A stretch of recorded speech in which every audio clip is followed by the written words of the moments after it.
नमस्कार मित्रांनो, आज आपण युरिया आणि अमोनियम सल्फेट या दोन खतांबद्दल बोलणार आहे. सगळ्या शेतकऱ्यांना ही दोन खतं माहिती आहेत, पण अजून हे माहीत नाही की ही खतं कोणत्या पिकांमध्ये कशा पद्धतीने वापरली जातात आणि कोणत्या खताचं कार्य कशा पद्धतीने असतं. ठीक आहे, अमोनियम सल्फेट आणि युरिया ह्याच्यातला फरक पहिल्यांदा आपण समजून घेऊया.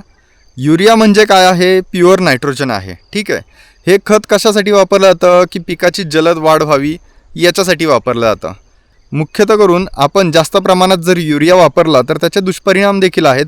पिकं ही नाजूक होतात आणि जास्ती रोग आणि किडीचा संसर्ग होण्याचे चान्सेस असतात. ठीक आहे, त्याच्या दुसऱ्या बाजूला जर पाहिलं तर अमोनियम सल्फेट हे गंधक आणि नायट्रोजन या दोन घटकांपासून बनलेलं आहे. ठीक आहे, याच्यामुळे काय होतं की जमिनीचं संतुलन चांगलं राहतं आणि पिकांना देखील मुबलक प्रमाणात अन्नद्रव्य संतुलित स्वरूपात भेटत राहतात. ठीक आहे, आता अमोनियम सल्फेट दिल्याने जमिनीमधील pH देखील कमी होतो.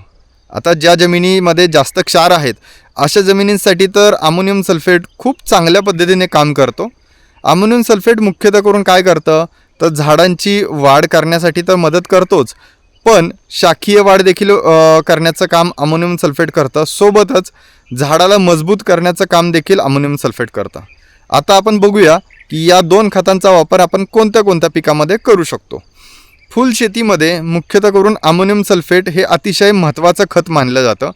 फुल शेतीमध्ये याचा वापर काय होतो की फुलांचा आकार म्हणा, फुलांचं वजन म्हणा आणि टिकवण क्षमता ही सुधारावी म्हणून अमोनियम सल्फेट अतिशय चांगलं खत मानलं जातं.